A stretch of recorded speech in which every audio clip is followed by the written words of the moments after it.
که ویښته مو تویېږي نو په دې شپږ طریقو یې مخه ونیسئ.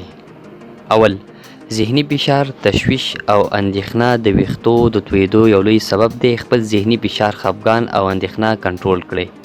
دوهم: د ویښتو د سلامتۍ لپاره په وجود کې د ځینو ویټامینونو شتون ضروري دی. د ویټامین ډي، ویټامین A او ویټامین B د سالمو ویښتانو د لرلو لپاره ضروري دي.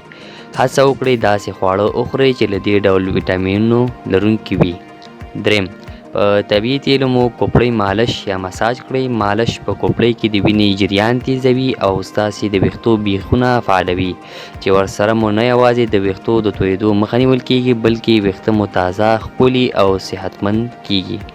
طبیعي تیل لکه د شړشمو، زیتونو او یا بادامو تیلو سره د خپلو ویښتو بیخونه د سر کوپړۍ مساج کړئ.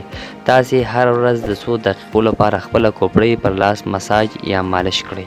څلورم: د اوږې پیاز څخه ایستل اوبه د ویښتانو پر بیخونو کوپړۍ مږل ستاسې ویښته تازه کولی شي او د غورځېدو څخه مخه نیسي. په یاد لرئ یو له دې څخه وکاروئ، هیڅکله یې سره مه ګډوئ. تاسو کولی شئ چې د شپې لخوا د اوږې پیازو څخه ایستل شوي اوبه پر کوپړۍ پرېږدئ او سهار یې ووینځئ. پنځم: هغه خواړه چې ډېر پروټین لري په خپل خوراک کې شامل کړئ، لکه ماهي، لوبیا، وچه میوه او داسې نور خوړو خوړل د ویښتو تویېدل کمولی شي. د پروټین ترڅنګ ګډ پروټین لرونکي خواړه ویټامین B12 هم لري چې د ویښتو د سالمې ودې لپاره ضروري دی.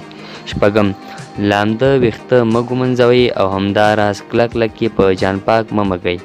پرېږدئ چې خپله وچ شي او یا یې په جان پاک کې تاو کړئ او د وچېدو لپاره یو څه وخت ورکړئ.